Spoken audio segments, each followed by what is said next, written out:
दर्शकहरू नमस्कार। हामीहरू यति बेला यो देवीघाटमा छौँ।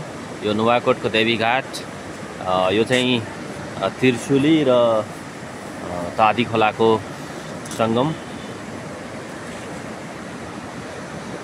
यो देवीघाट हो। यहाँ चाहिँ अविरल वर्षाको कारणले यो दुवै नदीहरूमा बाढी आई यहाँको जलसतह एकदम बढेको छ। यहाँनिर देख्न सकिन्छ यो देवीघाट। यहाँनिर दुवै नदीहरूको सङ्गम स्थल आज अत्यन्तै भरिभराउ छ पानीले चाहिँ। यो चाहिँ पृथ्वीनारायण शाहलाई जलाइएको स्थल भनेर यहाँनिर देखिन्थ्यो। अब आज यो पुरै भरिएको छ। यहाँनिर बगर थियो र यहाँनिर अगाडिपट्टि चाहिँ यो यसरी यताबाट बग्दै आउँदै गरेको यो त्रिशुली नदी यहाँनिर देख्न सकिन्छ। यो जलमग्न त्रिशुली पुरै धमिलो छ, बाढी आएको रहेछ।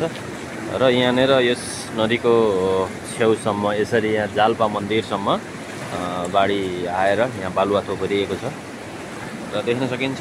उता अगाडिसम्म प्रवेशद्वारसम्म नै बालुवा देख्न सकिन्छ।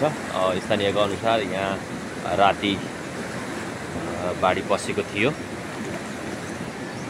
र यो चाहिँ यो त्रिशुलीको किनारमा अवस्थित जाल्पा देवी मन्दिर। आज यहाँ रातिको बाढीको कारणले गर्दा मन्दिरको मुख्य भाग यहाँनिर देख्न सकिन्छ। यहाँ चाहिँ जलमग्न छ।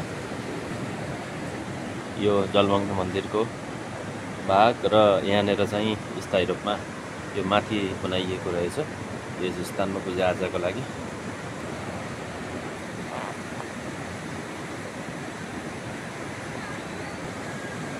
यहाँ भजन जाल्पा भजन मण्डली छ।